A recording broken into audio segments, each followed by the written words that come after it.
if you ever asked yourself, am I toxic? And I don't mean toxic emotions. We talked about that last week. Toxic traits, because we have no problem pointing out everybody else's toxicity, what we deem as toxic. And you'll see, by understanding this, you will see certain levels of toxicity. You're like, oh yeah, okay, I kind of knew that. But what about when it's us, right? Because you have to understand that we do carry toxic traits, and the acknowledgement of it and acceptance of it is going to help you understand it. So that's what we're going to talk about today on the Positivity Experience, unboxing what your toxic traits are. Check it out.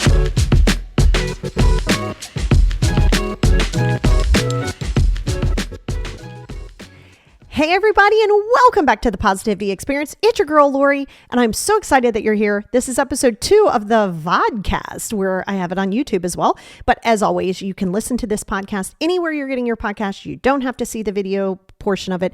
If you, in fact, avoid conflict, and that is part of this toxic trait, but if you avoid conflict, that's what we're talking about over on the Patreon. And it's going to come with a little worksheet to kind of help you understand where you're struggling with accepting that you can't avoid conflict and you're really worried about it, and confrontation. So that's what we're talking about. If that interests you, jump over to the Patreon at www.patreon.com/the Positivity Experience. But today, and I thought of that because, I always like the Patreon to complement whatever we're talking about here on this podcast. And it's really important. So I have my trusty little list just because I just needed to write down 11 things, which I know in my mind, but you guys know I have ADHD, and I'd be like, wait, what was I going to say to them? So I just have my little sticky with my little thumb up on it. And I really wanted to jump into it, and we're just not going to waste any time with it. We're going to talk about it. So, but before we do, I want to talk to you a little bit more about these toxic traits, right? Listen, we know that they come from trauma. Like, we know that there is society, there are trauma. We understand that. And you're going to hear me always say we know that it comes from trauma or certain situations and experiences. But remember, those experiences are not meant to be used as an excuse. And we're going to talk about that because boy, oh boy, that victimhood is one of these toxic traits. So I want to start, I don't even know where to start because there's like a million different toxic traits. And I was like, well, this would be a 7-hour podcast. And I just was like, okay, let me pump my brakes a little bit. So playing the victim is a big one. Playing the victim and reliving the past. Those are two. They're separate, but I'm putting them together. So you have to understand that when you are sitting there and you're playing a victim, you're going, well, woe is me. Oh my God. Why is this happening to me? Why? Woe is me. Oh, my childhood was bad. Oh, this is bad. Listen, all true, all valid. I lived it. I understand. I could play the victim role like nobody else's business. And in my mind, it was justified, right? So I don't want you to think that what you went through it doesn't matter. It's very valid. But reliving the past, where you're just constantly sitting there and you're reliving the past, you're refusing to forgive, you're definitely not staying present. That's what that is.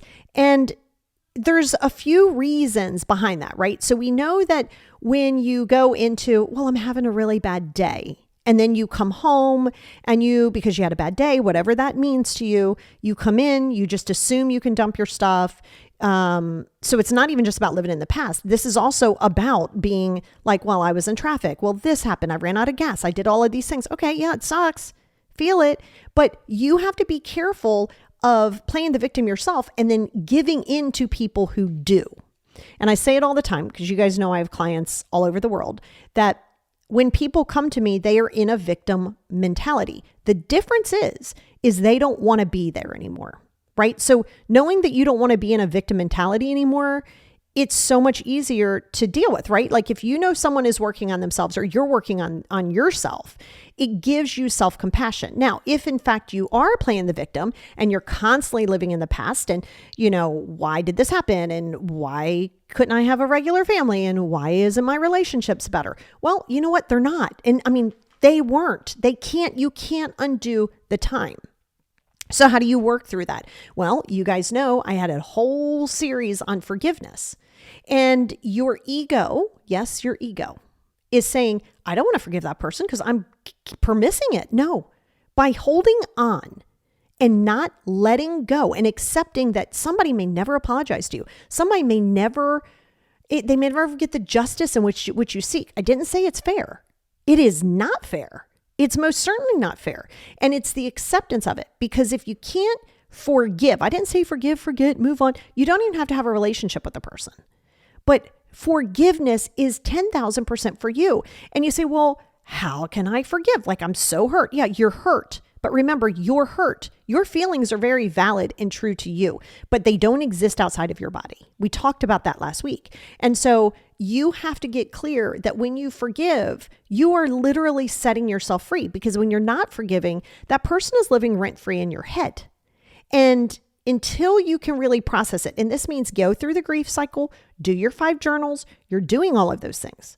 This is going to be a really important one for you in order to get through this piece of it, because living in the past and living in a victim state of mind is a toxic trait, right? So if that's you, yes, then you're living with toxic traits. And again, never judge yourself. Don't be like, oh my God, I'm so toxic. Well, yeah, all of us have been toxic at one point or time in our lives. Maybe we're still toxic. Maybe we're going to be toxic again.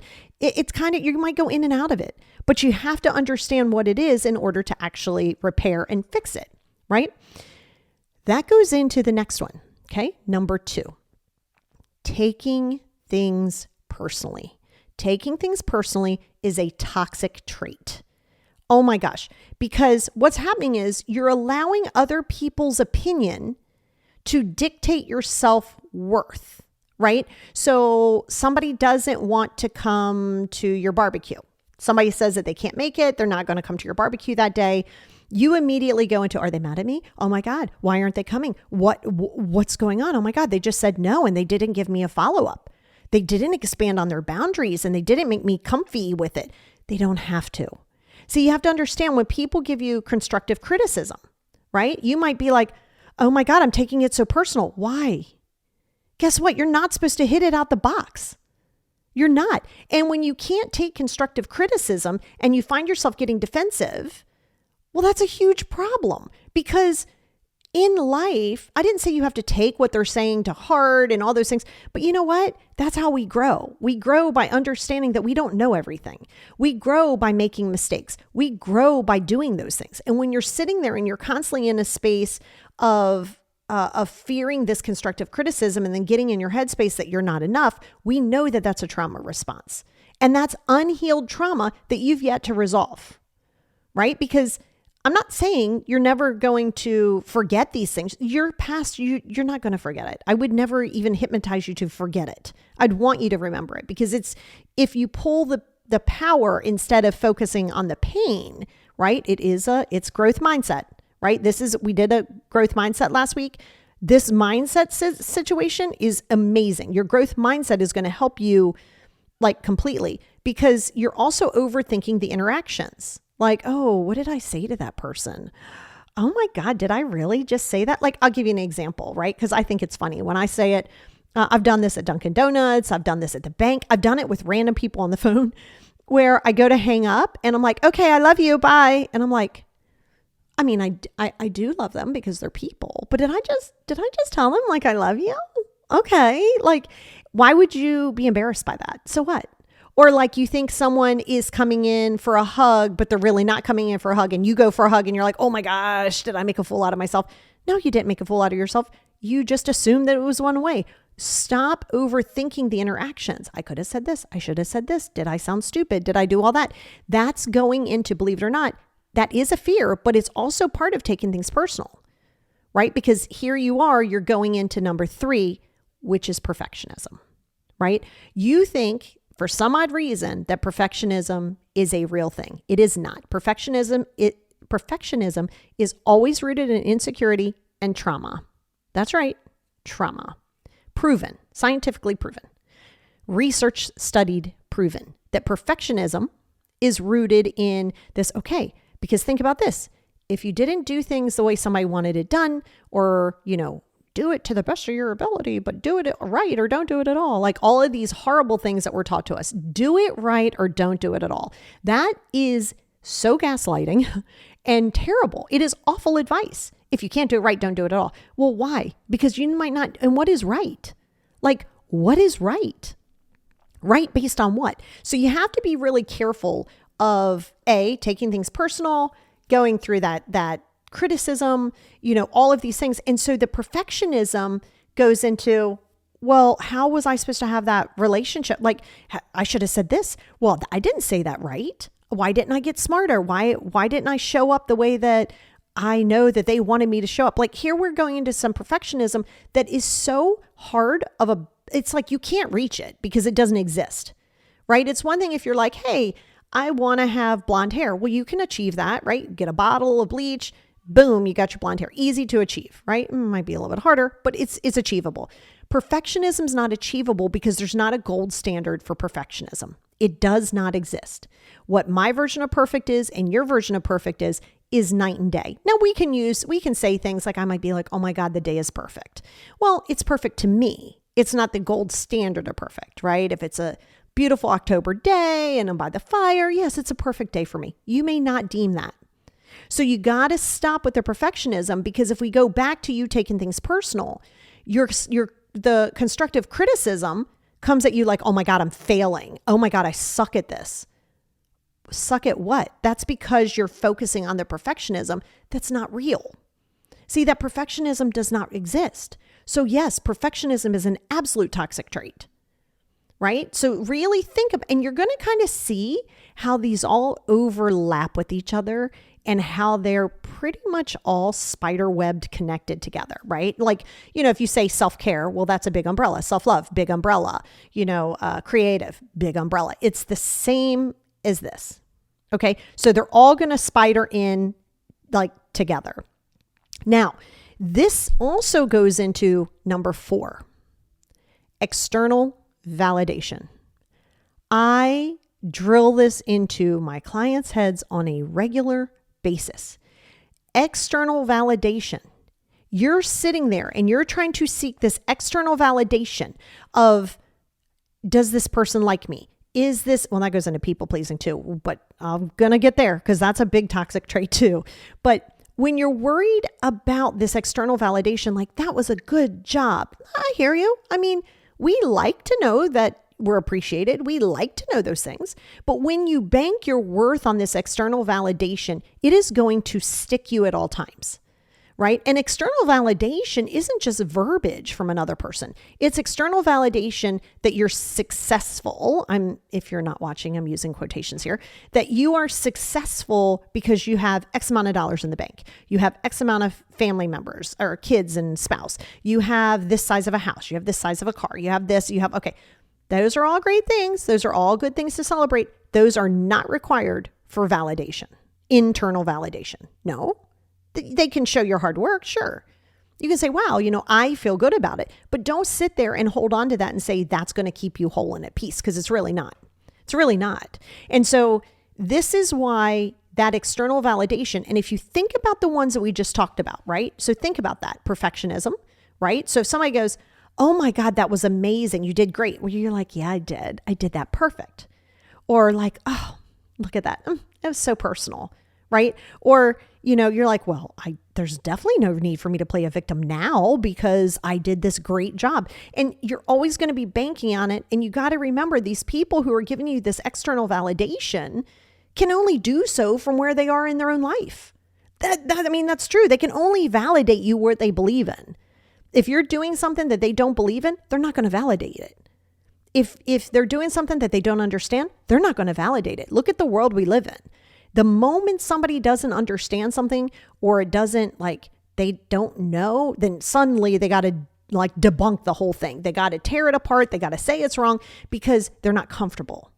So you have to realize that external validation that you're holding out on may never come, because if for one thing, you're always going to be seeking it. So then you're always changing who you are. You're changing the role. You're doing all of those things.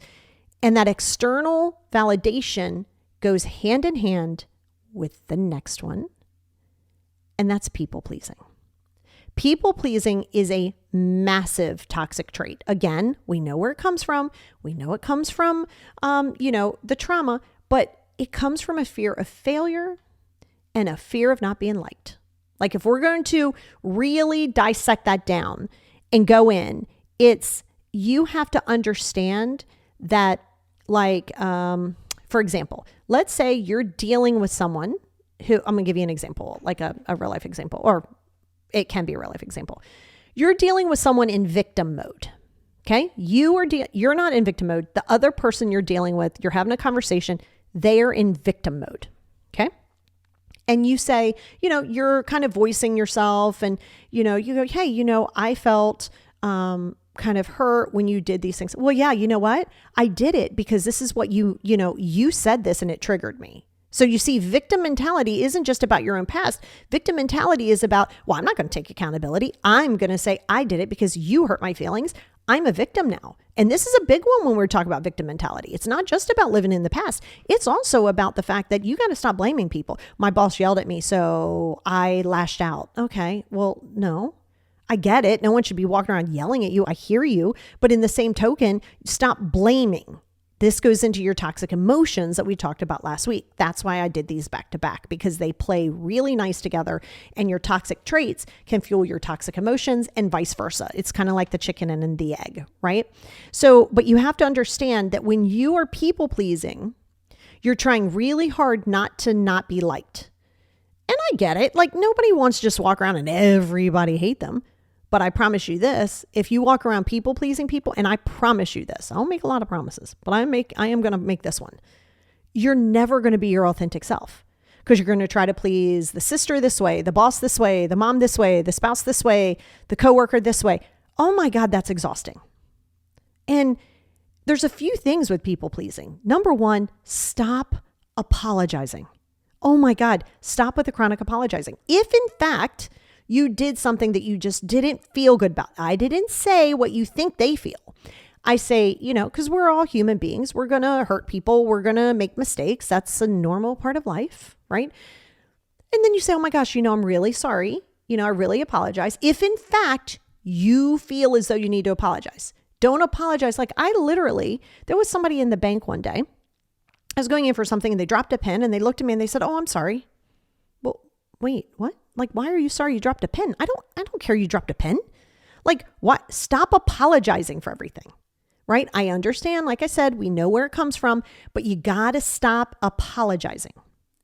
And another big thing with people pleasing is you're constantly saying yes. If you say yes to everything in your life, oh my gosh, you know how exhausting that is? Now you're committing to all these things that you just can't do.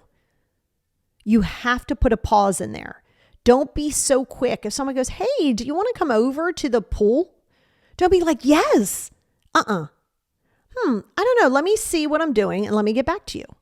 Do not make instant commitments. Now, showing to work, if you have something you do every week, sure, that's a commitment. That's totally different. But don't just commit yes to things because you don't want somebody to not like you. My God, do you know how exhausting that is? That's like people asking me to move. I'm not helping anybody move. I don't want you to help me to move.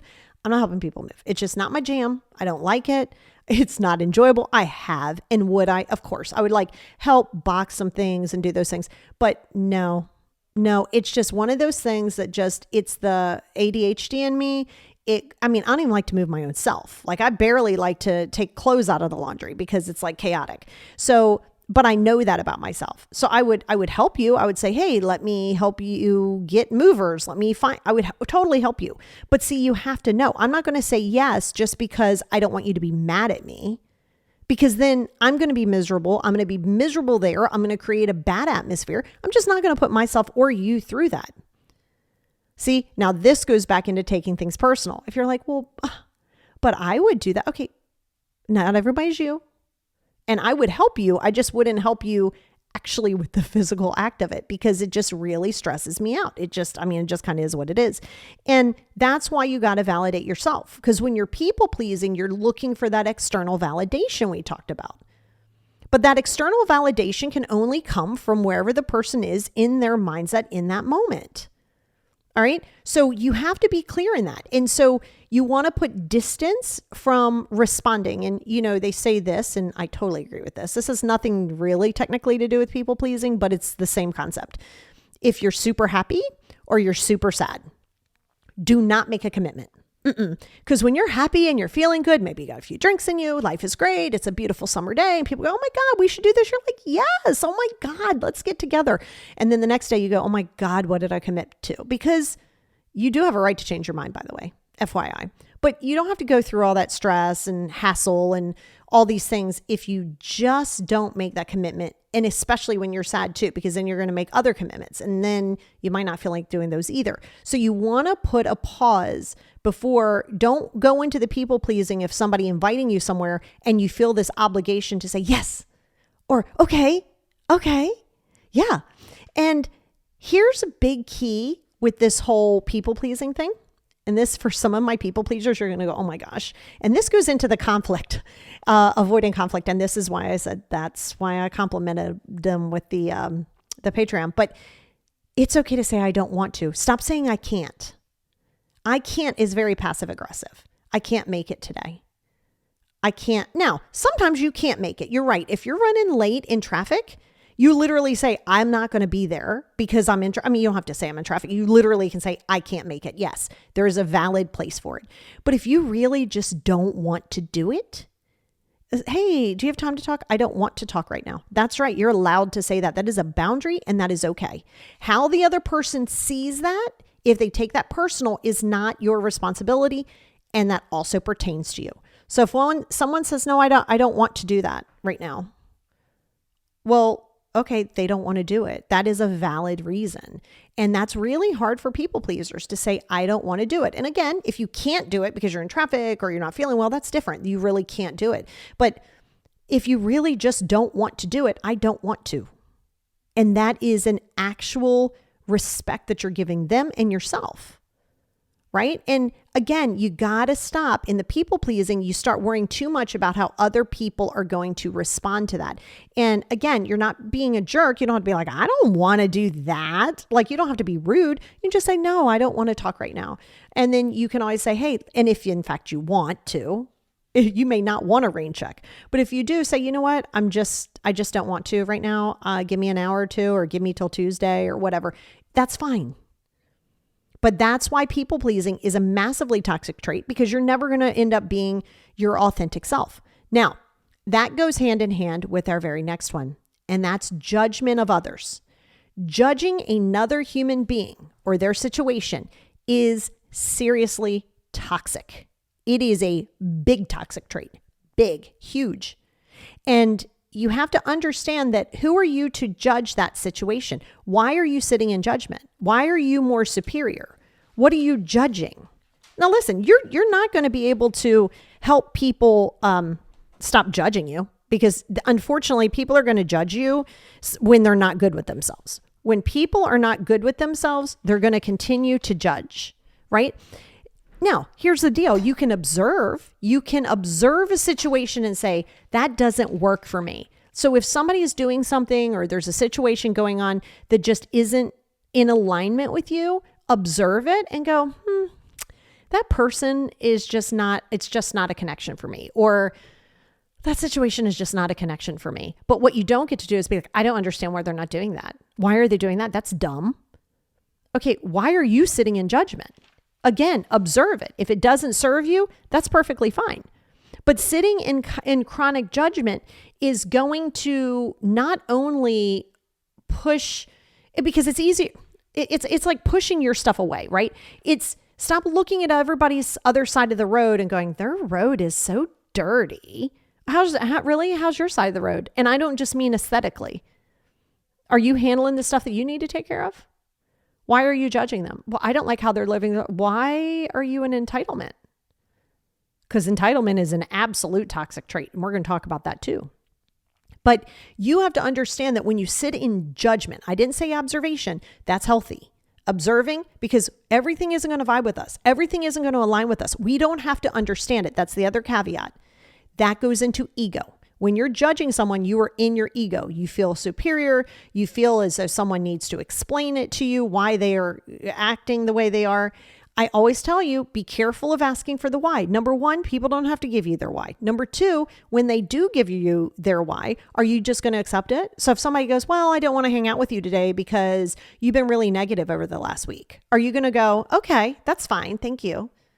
Or are you going to start getting defensive and all up in your feelings and being like, oh my God, why was I so negative? What did I do? And then you go, well, I mean, is it something that I can change? Now you start negotiating.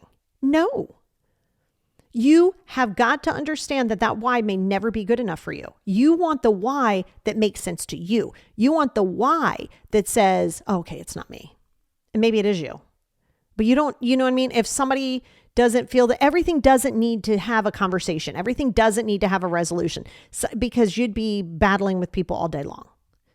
So be very, very careful when you're sitting in judgment of other people, right? Again, don't judge people who judge you, because then you're contributing to the issue. Because people will judge you. When people aren't good with themselves and they're in pain, hurt people. I have said it again and again, and I'll say it more. So stop judging their actions, and you're judging it based on what you want for somebody. That goes into ego again. My ego says, I want my grown children to do this. My ego says, I want this spouse to do this. And I didn't say boundaries. I said your ego, when you want them to have a better life, when you're trying to prevent them from falling, when you're trying to prevent them from failure. No, that's ego. I understand you're coming from a good place, but you're going completely into ego, and you're going into our very, very next one. And you should have known this one was coming. Take a guess. Manipulation. Manipulation is such a toxic trait. You're trying to manipulate someone. Now, I see this a lot with people who have crossed over or getting ready to cross over. People manipulate that into getting somebody to do what they want them to do. Well, you know, it's going to be grandma's last Christmas. I need you to come over here, because that goes into guilt tripping, and guilt tripping is also toxic. But we're going to talk about one at a time. And manipulation is trying to do something to get somebody to do what you want them to do because it makes you feel good. You are overplaying, we're going into a victim role here, and you're overplaying the fact that you kind of don't feel good, but you're going to overplay it. You're going to oversell it. You're going to be like, I really don't feel good. And then, and then you're kind of passive aggressive, and you're like, you kind of want them to bring you soup, but then you're not even asking. And then you're going, well, why should I ask? And oh my God, you're going through all this. But manipulation is super toxic. Stop doing something with the idea of a person doing what it is that you think that they should be doing. This goes into kindness, by the way. If you're kind and you're doing kindness because you choose to be kind and you're not expecting a thank you, you're not expecting anything. Expectations are toxic. And so you have to understand that if you're going to be kind, do so with zero expectation. Because if not, you're in a transactional relationship. You are sitting there and saying, I'll do this. But then you almost like stored in your little memory bank, and then you're like, well, I don't understand. I mean, I helped them move 17 years ago. I helped them move. I don't understand why they're not helping me move. Like, you're keeping this weird score. That's manipulation. When you're keeping a score of the things that you're doing, and when you do favors for people, if you're keeping that score, that is manipulation. Yes. And yes, you can see people who are manipulative. We know that. And again, I think to some point, especially when you're talking about like teenagers and things like that, oh gosh, you're talking about serious manipulation. And we've all been there. It's not like we've never manipulated. It's just understanding that it's very toxic. So you want to ask yourself, why is it that you can't accept that somebody has a totally different life than you? And maybe they don't want to spend time with you. And it's not you. Maybe it's that they have other things to do. And to try to convince them and to try to change them and to try to do all of those things is terrible. You see that a lot with emotional abuse. If you leave me, I will harm myself. Yeah, you're not responsible for that. And I have a podcast coming out on that. But it is so important that you understand you don't stay with somebody because they're threatening that. No, you are not responsible for that person. That goes into trauma bonding. That is serious emotional manipulation. Toxic on top of toxic. So that's what we're not doing. We're not going to do those toxic emotions of that. And that goes into guilt tripping, right? Stop with the guilt tripping. That's like a serious toxic trait as well. Because let's say you're like, well, I don't understand. They know it's harder for me to drive over there? Well, God, I guess I'll come over there.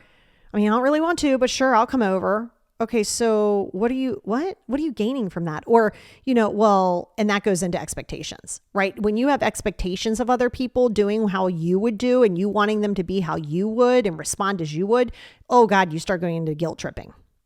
Not only are you keeping the score, you're definitely guilt tripping. Yes, but okay. I mean, I guess if you don't want to come over, that's fine. I mean, I kind of wanted you to, but I mean, it's okay. Guilt tripping is seriously involved deeply with passive aggression. See, the thing is no one, now this is important for you. No one can make you feel guilty unless you allow them. That's right. You heard me. You heard me. And I said what I said. And when I mean allow it, it's not like you're like, yes, please make me feel guilty. It's that you're giving into it. See, you have to understand, as human beings, we do want our cake and we want to eat it too. That's just a human nature, lizard brain type mentality. It's just part of human nature, but it doesn't work that way. And so when you give into someone's guilt, like say it's your mom, okay, well, I haven't felt good. I mean, I was kind of hoping that you would come over today. Okay, but you don't want to go over. Guess what? That's enough. You don't have to. So don't sit there and keep engaging in it. Just say, listen, I hear you and I'll come see you on Sunday. I'm not coming over tomorrow. I mean, okay. And then you don't have to be confrontational and be like, oh my God, you're guilt tripping me. And because then people get defensive. Just protect your peace, because guilt tripping is seriously toxic. And so we know that in general, I think it's kind of this part of a survival thing, but you got to be careful. It's kind of like going, well, didn't my boss know that I have this long drive, or didn't this person? Okay. What? Yeah. Your boss doesn't care what your financial situation is. Your boss doesn't care what your time situation is. It's just, hey, this is what it is. So you don't have to go into all of that, because then that goes into victim mentality. So you have to be really careful with every single one of these things, right? And then this is big when it comes to grief, and that's holding on to loss. Grief is a normal process. It has 7 different layers. I have a whole podcast on it. I promise I'll do another one, because now I can do it on video. We have a whole podcast coming up on stop holding on to loss of a relationship, loss of a loved one, physical or emotional, one way or another. You have to process it. Right? So you're going to be angry. You're going to be, in denial. Like there's the levels and the layers in which you have to go. The problem is that you're holding on to the loss, and you're holding on to the loss, which does what? You guessed it, creates victim mode. And I did this big, my cat just jumped off the thing. Big time when it came to my mom's passing. It was big time victim mentality with that. And so you have to understand that when you're holding on to the loss, that loss is going to continue in your mind. It's going to keep you in this grief cycle. And the more that you're in the grief cycle, the more you're going to remain in that grief cycle. So you can't hold on to what you've lost. And you see this a lot in relationships. Let's say it's not just for somebody who passed. It's full on relationships. Like I'm holding on to the loss of this person. You're holding on to the idea of what it is that you wanted. You're not accepting it. Your refusal to accept it isn't going to help you. There's no growth there. There's no benefit there. None of those things are going to help you. So it's not about pretending that you don't hurt. It's about allowing what that loss is to process. You have to feel to heal. That's why those 5 journals are important. You got to feel it to heal it. And that's just how that works, right? And the last one that we're going to talk about today, I didn't say it's the last one in general, but the last one we're talking about today, oh God, is entitlement. Oh boy, that's what you might see when we talk about Karens. Like, Karen, can I speak to your manager? Like, you're entitled to something. You're not. You had a bad childhood? You're not entitled to anything extra. The entitlement of, I'm running late to work and the people at Dunkin' Donuts are taking too long. Don't they know I'm running late to work? Entitlement. That is so toxic. Entitlement lives in your ego. Like your ego is like flashing red lights. Like, hey man, I'm your ego and I deserve this and I have to have this and this is what I'm entitled to. No, you're not. No, you're not. So you can kind of see as we talk about every single one, and I'm going to recap it, which is the entire reason why I put this down on a little sticky, but we're going to recap it. Okay. And I want you to realize how these can all go hand in hand, right? We have playing victim, right? And reliving in the past, right? Or living in the past, taking things personal, perfectionism, external validation, people pleasing, judgment of others, manipulation, guilt tripping, holding on to loss, and entitlement. And every single one of those things I'm not saying they go away overnight, because this is going to be a lifelong process. These things will rear their ugly heads from time to time. Just because you're in self-love and all that stuff doesn't mean that it won't trigger at some point. You just have to be mindful of it. But this all goes back to you. We understand that what you've experienced sucks. Your past might have been terrible. This past relationship with a narcissist could have been awful, usually is. Okay? But if you live in that victimhood, you're not going to get out of it. You're going to keep giving everybody the key to your happiness. Refusing to forgive does nothing but keep giving the person that power over you. Refusing to forgive is giving the person the strength and power over you. And so, this is why you have to be your first priority. It's like, and not from like this weird defensive, like, well, you come into this world by yourself, you're leaving by yourself. No, but you are the only human being that is responsible for healing your stuff. Not by yourself. Book a session with me, book a session with somebody, but you don't have to do it by yourself. It's not fast. You did not get here fast. However old you are is how long it's been. And now a lot of those behaviors have become automatic. That's why you have to give yourself compassion. You're not going to beat yourself up because you have these toxic traits. That's not what this podcast is about. This podcast is about allowing yourself to have the awareness and say, okay, ooh, this is within my power. This is me telling you, oh my God, look, you're in control of these things. Yeah, it could be an automatic response and it's going to take some time, but you deserve that for yourself. When you're good for yourself, you're so much better for other people, but you're never going to be good for other people first and then hope that they just make you feel like the priority. You have to be your priority and they have to be theirs.